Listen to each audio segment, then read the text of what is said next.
प्रचार फेरी घेतली आहे, कशा प्रकारचा प्रतिसाद मिळतोय आणि एकूण काय परिस्थिती पाहायला मिळते? ऊन वाढलेलं आहे तरी देखील प्रचाराला प्रतिसाद कसा?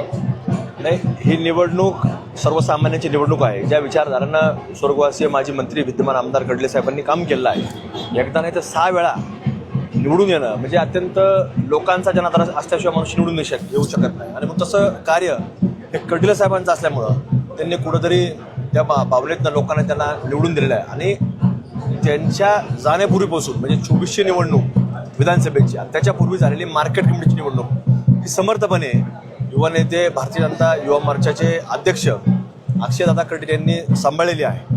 मग कुठंतरी भारतीय जनता पार्टीने देखील तेच पाहिलं की हे कार्यक्षम असल्यामुळं कुठंतरी त्यांच्यावरती उमेदवारी देऊन त्यांनी विश्वास दाखवला आहे. आणि आम्हाला खात्री आहे या मतदारसंघामध्ये कुठंतरी कडले साहेबांच्या नंतर एक चांगल्या प्रकारे कार्य हे अक्षयदादा करू शकतात, काम करू शकतात. माणसात कुठंतरी देव पाहणं आणि ते काम करणं अशा प्रकारची एक विचारधारा कडले साहेबांची होती. ती विचारधारा जरी आज कडले साहेब नसले तरी ती विचारधारा अक्षयदादा कडलेंच्या मनामध्ये आहे. प्राजक्त तनपुरे यांनी उमेदवारी अर्ज दाखल केला नाही, याचा कितपत फायदा होणार? नाही, शेवटी आपण पाहतो की एक वेगळी घटना कडले साहेबांची निधनाची घडल्यानंतर त्यांनी देखील प्राजक्तदादा तनपुरे साहेबांनी देखील वेगळी भूमिका घेतली. त्यांनी देखील मनाचा मोठेपणा दाखवला.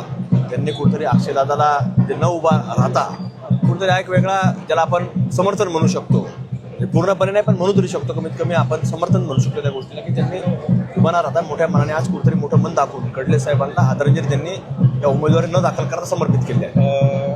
प्राजक्त तनपुरेंनी उमेदवारी केलेली नाहीये, तुमचे जुने मित्र देखील येत आहेत का इकडं आपल्याकडं? नाही, तारखेला बैठक आहे ते नाही. आता आपल्याकडं म्हणजे आता मी शेवटी राष्ट्रवादी काँग्रेस पक्षाचा विधानसभा सदस्य आहे, पण अजून माझ्यापर्यंत ती कुठली चर्चा नाही. मग आता राहिला विषय भारतीय जनता पार्टीचे उमेदवार अक्षय कडले आहे, त्यांच्या बाबतीतला निर्णय हे या जिल्ह्याचे पालकमंत्री विखे पाटील साहेब असतील किंवा भारतीय जनता पार्टीचे राज्याचे उपाध्यक्ष सुजयदादा विखे पाटील साहेब असतील हे याच्यावरती अधिकची माहिती देऊ शकतात. पण त्यांना प्रत्यक्ष या ठिकाणी प्रचार करण्याचा काही तुम्ही सल्ला द्याल किंवा काही बोलणं करणार कोणाला? प्राजक्त तनपुरे? नाही, आम्ही त्यांना विनंती निश्चित